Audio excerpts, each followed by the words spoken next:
Twizzle. What's your favorite candy then? Is it a Kit Kat? No, I would say American candy, Jolly Rancher.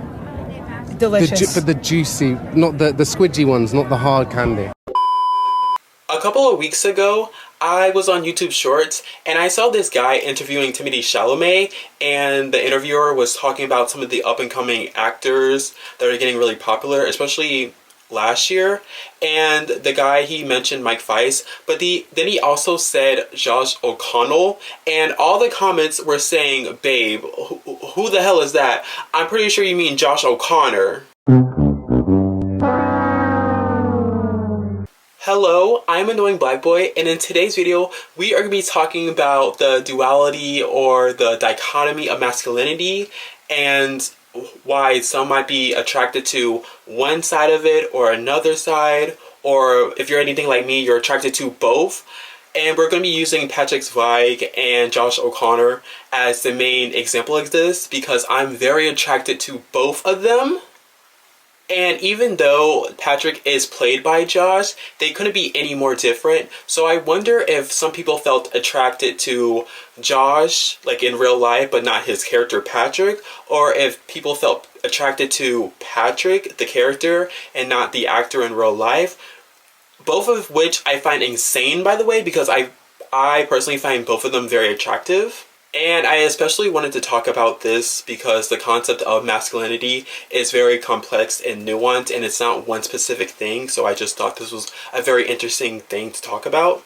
And Josh O'Connor himself, he even talked about not really relating to the role of Patrick Zweig with Daniel Craig on the Actors on Actors segment that Variety hosts. No one else does. I've got a clip, I'll have to show you later. Yeah, okay. Yeah. He said, which character do you identify with? And I said, neither. Zendaya. Yes, yeah, Tashi. I said neither. I was like, I can't see myself as Patrick because he's like this very brilliant. Well, first of all, they're both brilliant tennis players. Right. And I just didn't see myself in either of them. But I said it's brilliant and good luck to him. And then 3 or 4 months later, Luca called me and said, have you read Challengers? And I said, yes. I don't know, so then how, he clearly then... Well, I think now I understand that Amy Pascal took the script to Zendaya. Right. And Zendaya was like, yes, love it. And they both went, it has to be Luca. Right. And then there's I can't remember if it was Luca or Zendaya or both. Right. Mentioned my name. Right. And then... You'd like to think. I'd like to think both. What inspired me to make this video was, well, I came up with the idea myself because one day I was on my way to work and I was just thinking about how, wow, I'm very attracted to Josh. I'm very attracted to Josh O'Connor, and I'm also very attracted to Patrick. But the thing is, they're both very masculine, but in very different ways. And I just thought no one was really talking about that. So I just thought that would be a very interesting concept to talk about, like this dichotomy of masculinity, or how there's just different forms of masculinity. Yeah, so it's just interesting to see how both Patrick and Josh are very different from each other, but still very masculine. And I want to kind of dissect why, and also how, and also why some might be attracted to one or the other, or even both if you're anything like me. And just to be clear, I think all three of them did an amazing job with their characters, but I was especially blown away by Josh's performance because he is just so different from Patrick. And the fact that Josh in real life, he is English, he's English, he had to put on this American accent, and chef's kiss. It's so good. What can I say? It's just so good. And before we start, I like making video essays on anything to do regarding pop culture and internet culture. And I also like making commentary videos on TV shows and movies. So if that appeals to you, make sure you like, share, comment, and subscribe. And also make sure you hit the bell notification every time I upload a new video. All of that out of the way, let's talk about the dichotomy of masculinity.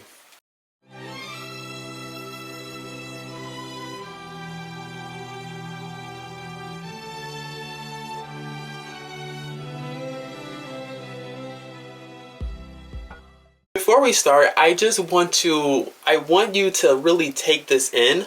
Masculinity is a social construct. It is something that we as a society has made up. So I'm going to keep saying this throughout the video, but it's not specifically one thing, and it's very complex and it's very nuanced. So I just thought, like I keep saying, I thought it's a very interesting idea for a video essay. And what a better way to talk about it than to mention one of my favorite actors as of right now and one of my favorite characters. My hyperfixation on Patrick needs to be studied.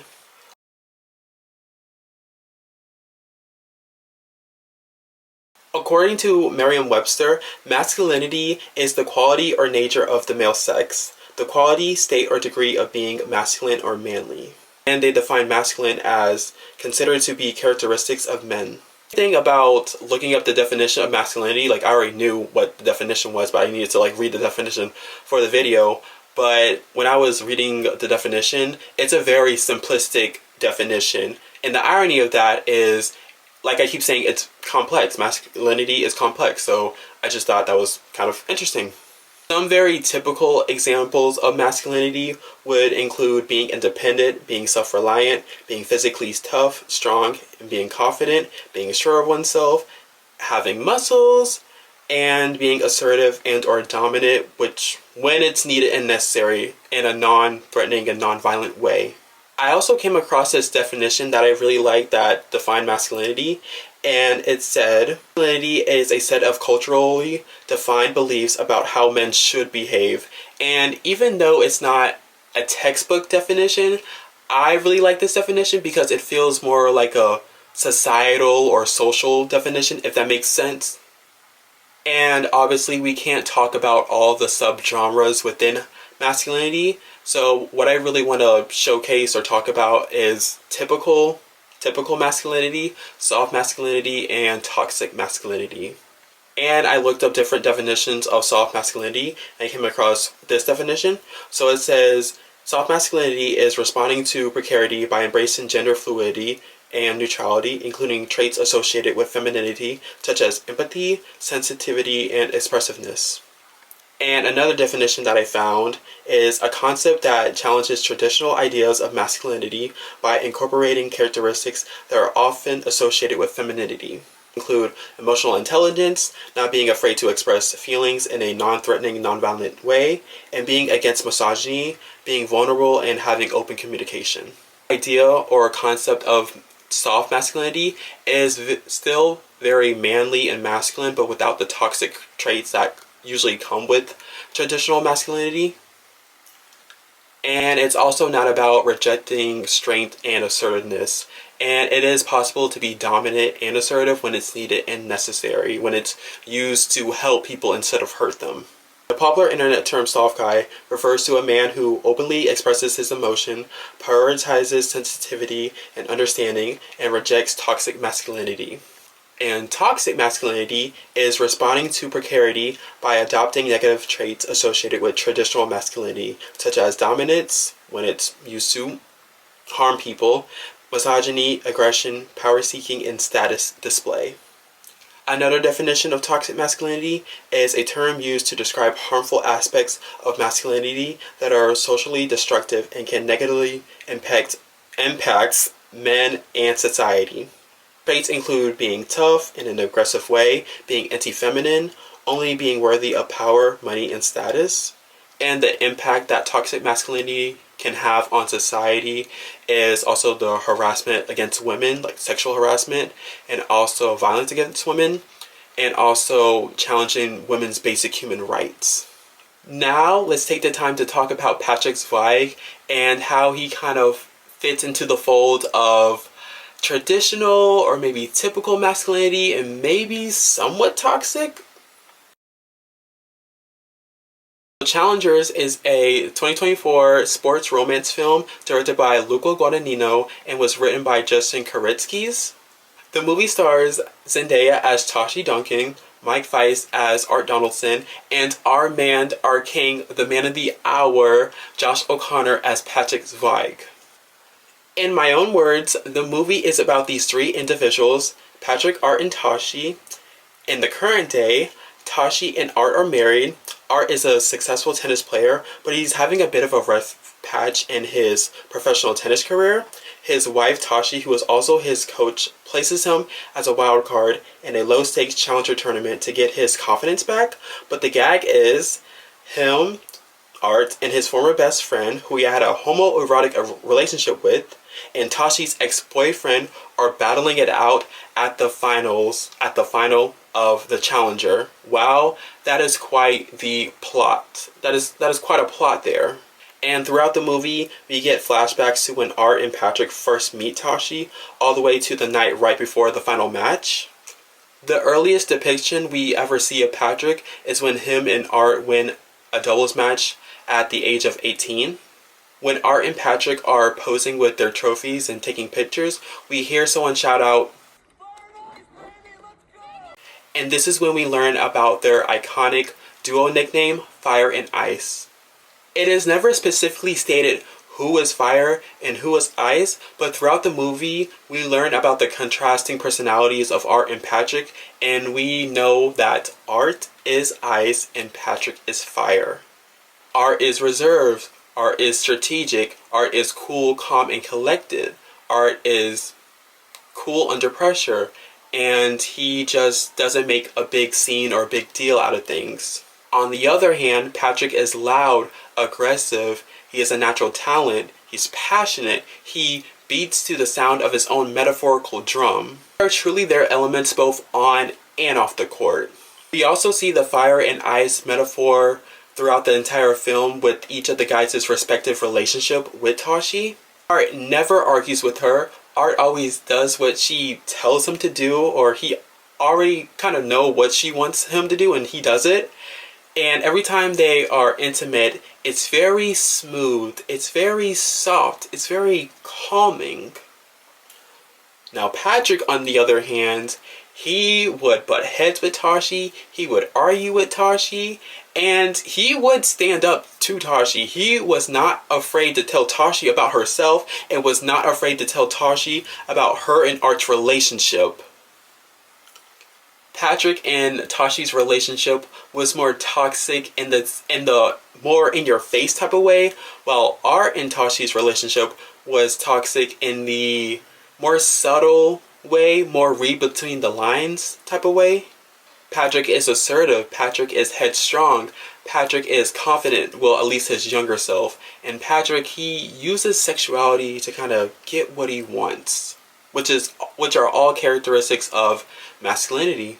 So it's safe to say that Patrick doesn't really align with soft masculinity, but more on the maybe typical or traditional, maybe a little bit toxic side of masculinity. Yet I'm still attracted to the man. I am still down bad by Taylor Swift, attracted to that man, that mess of a man, and I still love him. And what about it? I mentioned it earlier in the video, but I just want to reiterate. Josh is British. He is from England, right? And his character is canonically American. So he had to put on this American accent, and it might as well be the sexiest thing I've ever heard in my whole entire life. Music to my little gay ears. Finish it out, Donaldson. Come on. I'm fucking lapdog who's gonna sit around and let you punish me. I'm not Art. Well, maybe you need someone like that. Someone who's gonna hop on board and be Mr. Tashi Duncan. Is that what you think I want? Yeah. A member of the fan club. And I don't know if this is a controversial thing to say. We can discuss in the comments because I'm really interested in other people's opinions. But I do not think that Patrick Zweig is the personification, the poster child for toxic masculinity. Okay, hear me out. So I think that he definitely had some toxic traits, but all three of them were toxic and messy in their own little special ways, okay? Yes, he has made mistakes and has done questionable things, but I think it was coming from a place of missing the two people he loved the most, and I also think he also lost the most out of all three of them. And to me, Patrick is very stoic and tries to put up these walls in front of people, especially Art and Tashi, to protect his feelings, and that's very typical for a man to do. So that one scene where Patrick tells Tashi about the time he taught Art how to self-pleasure, he did that to embarrass Art. And in my perception of that scene it was kind of embarrassing. He was meaning to embarrass Art, and I think in a sense he was trying to put Art in his place because he understood that Art was interested in the same girl. So I think that's why he did that. It was an attempt to make Art look pathetic, so I think Patrick kind of wanted the higher up with Tashi, and it was like him trying to control the dynamic of that whole situation. Another example is how assertive Patrick is. So how he butts heads with Tashi, like I mentioned earlier, and how he also mouthed off to the tennis officials at the Challenger event. I love him to death, but he is a bit of an asshole, I have to say. He has independence and self-reliance. So we do learn that Patrick does come from a wealthy family, and instead of just going back and living a comfortable, easier life, he doesn't do that, even though we don't know the reason to why he doesn't go back home. But he is, for some reason, just living in his car, sticking it out, and playing in bumfuck tournaments, as Tashi has said. And also, like I said earlier, he uses sexuality to get what he wants, or attempt at getting what he wants. And a couple examples of that is when he was flirting with the front desk lady at that hotel place. And he was, putting on the Patrick Zweig charm, trying to, get her going, but it didn't work out for him. But then also when he went on that Tinder date, he was only on that date to, literally have a place to sleep at. The man was working. And how he unprovokedly kissed his date, but thank God that she was into it. Thank God that went the right way. Now let's talk about Josh O'Connor and soft masculinity. Not to be too parasocial, because obviously I do not know this man in real life, and I've only perceived him in interviews and little clips of fan interactions, but from what I've seen, he seems like the sweetest person, the sweetest soul to have ever existed. Like, if you know, you know. Look, in interviews, he is so kind-hearted, he is so soft-spoken, he is so funny. Like, he's just a gem of a person. I've never ever seen him talk over anyone in interviews or belittle someone or raise his voice, which are very traditional masculine behaviors. And I keep thinking this to myself. I can't even imagine him yelling. Like, I know he plays a character in The Crown, like literally Prince Charles in The Crown, and obviously I've heard him in character yell, but I can never imagine Josh O'Connor yelling. I'm being dead serious. I'm being dead ass.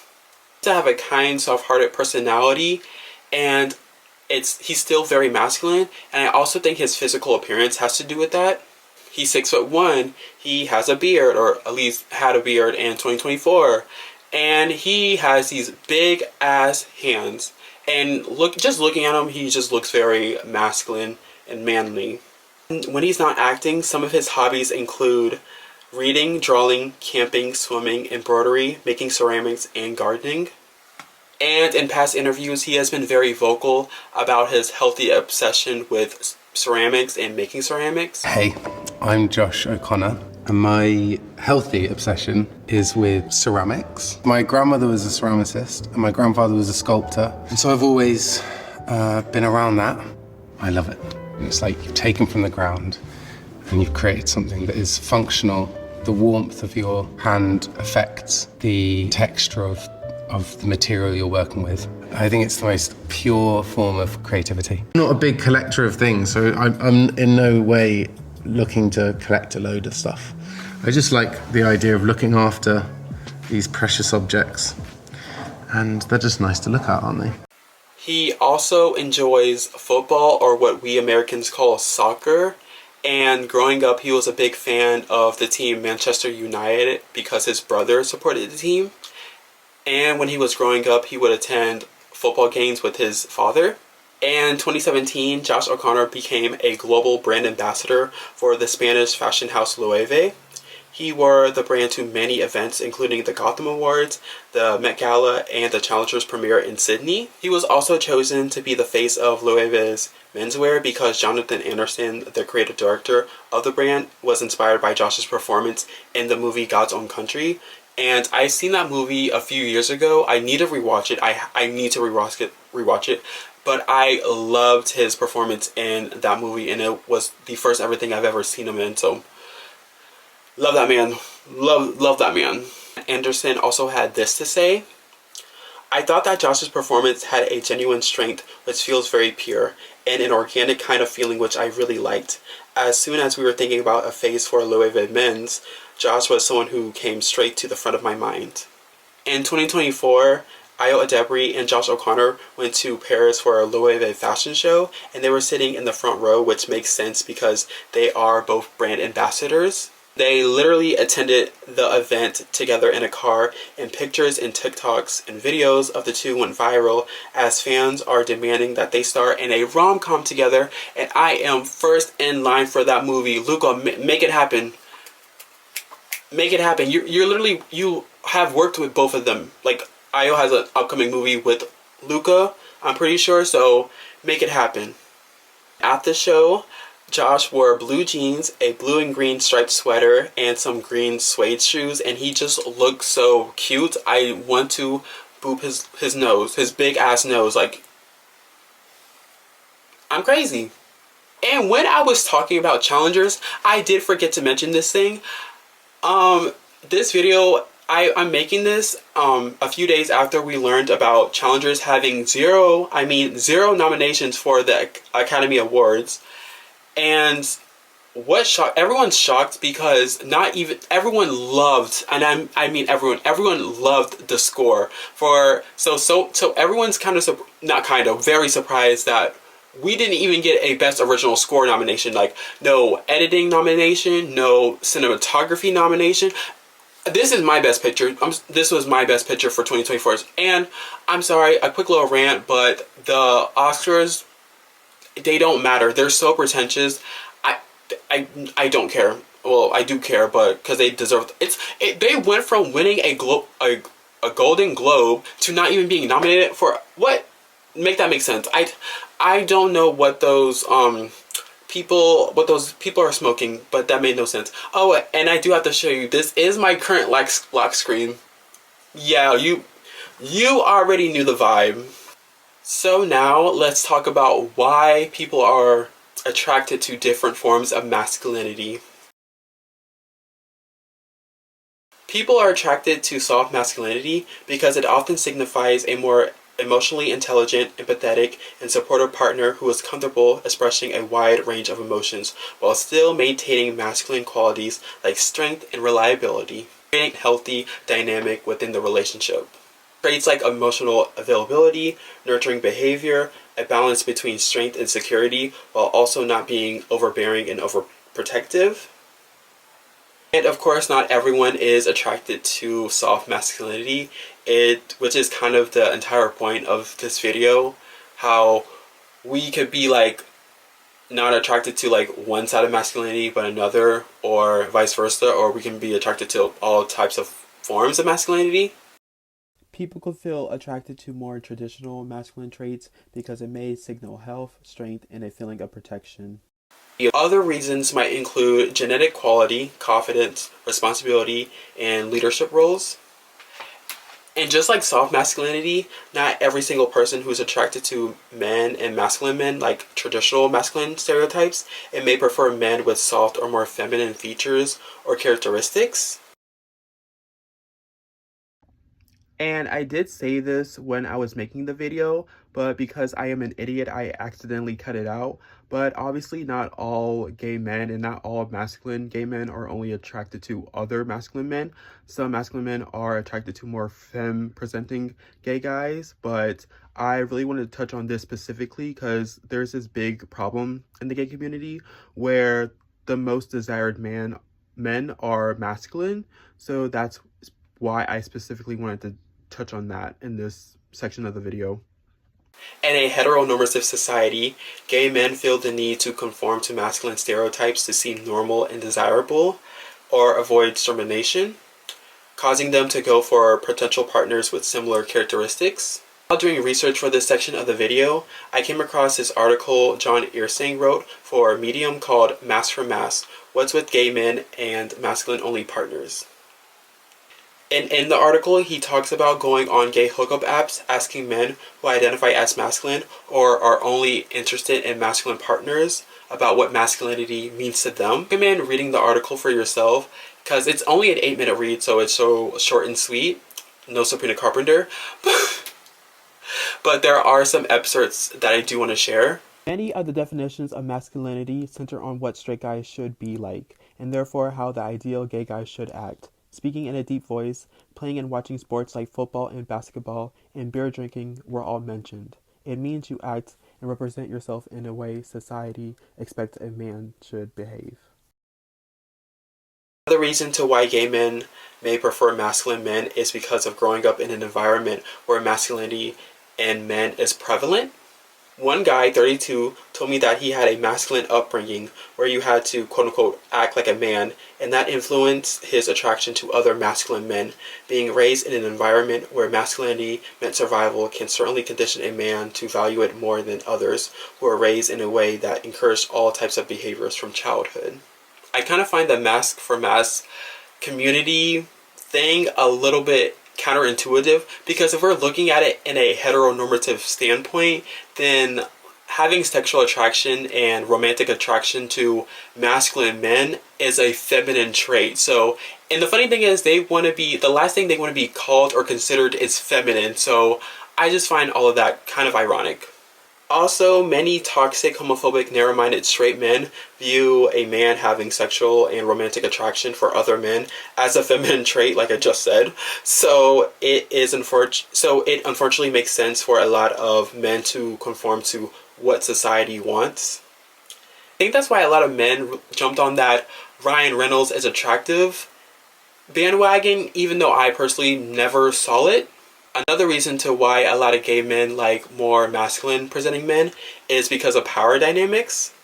Some gay men may find the perceived power and dominance associated with masculinity appealing.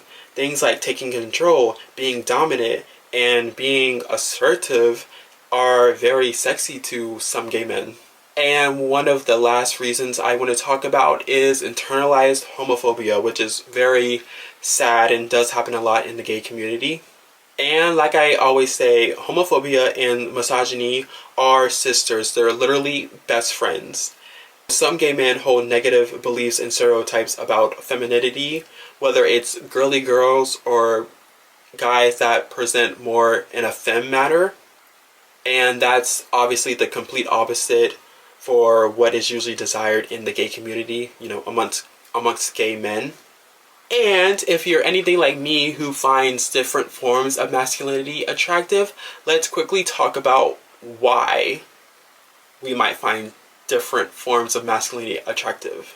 Like I said earlier in the video, and like I keep saying throughout this entire video, that masculinity is a social construct. It's made up. It is so broad, and it's not one specific thing, and it's very complex. So masculinity, it just means different things to different people, and also in different cultures and societies, they have their own interpretation of what masculinity is. So for me personally, I'm just more of a, if I like you, I like you. But I am more into like masculine men, not because of like internalized homophobia or anything like that, but I am kind of into like guys that are like that. But it's a very, very interesting thing, and I kind of want to highlight why I'm attracted to Josh O'Connor and why I'm attracted to Patrick Zweig. Well, I'm attracted to Josh because, like I keep saying, he seems like the sweetest person ever.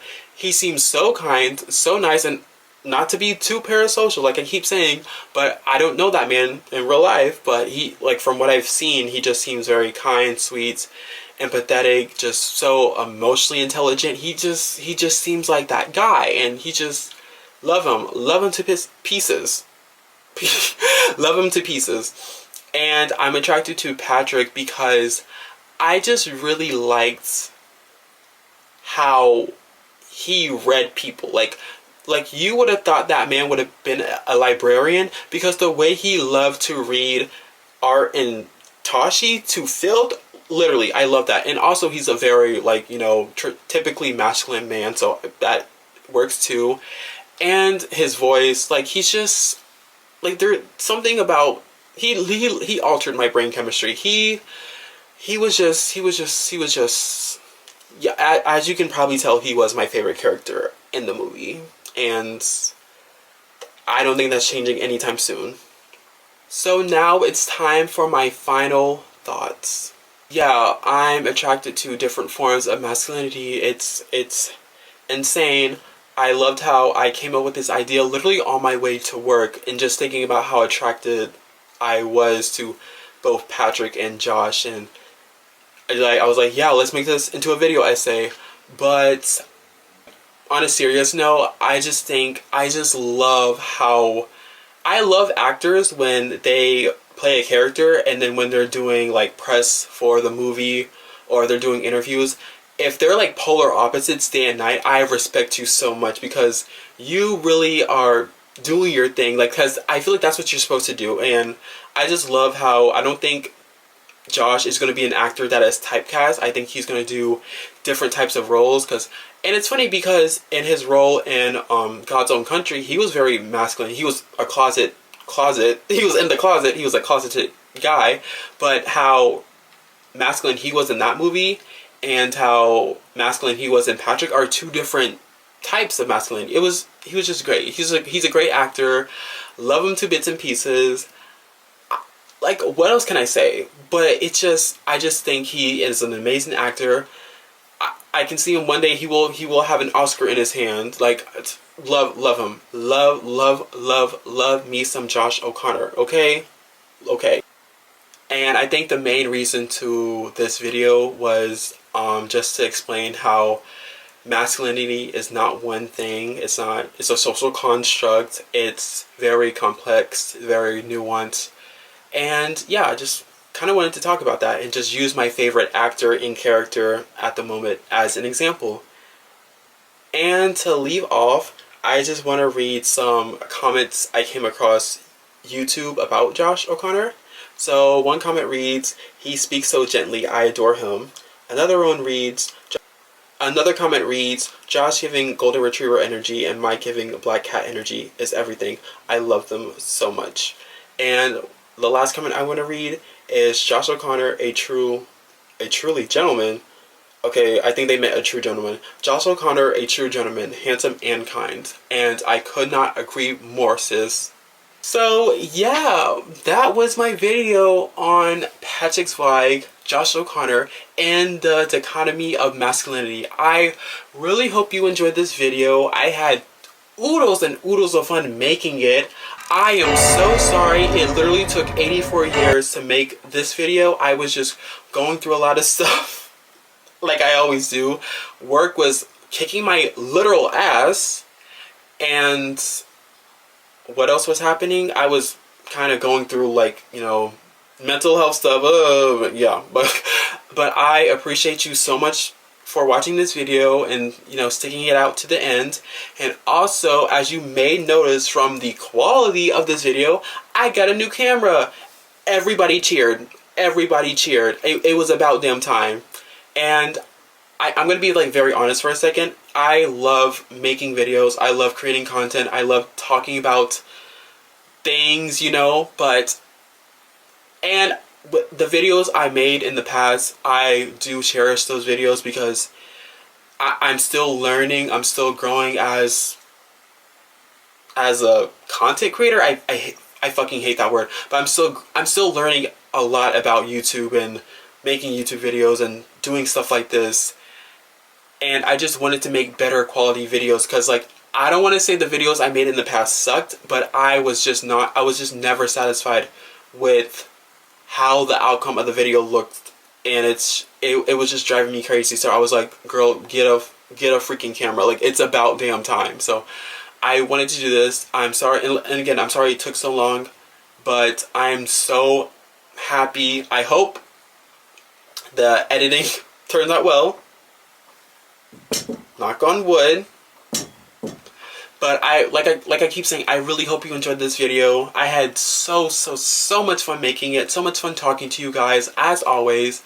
Please tell me your thoughts, your opinions. Did you love the video? Did you hate the video? Like, yeah, just tell me what you think. Because I'm always curious to, like, what you guys think.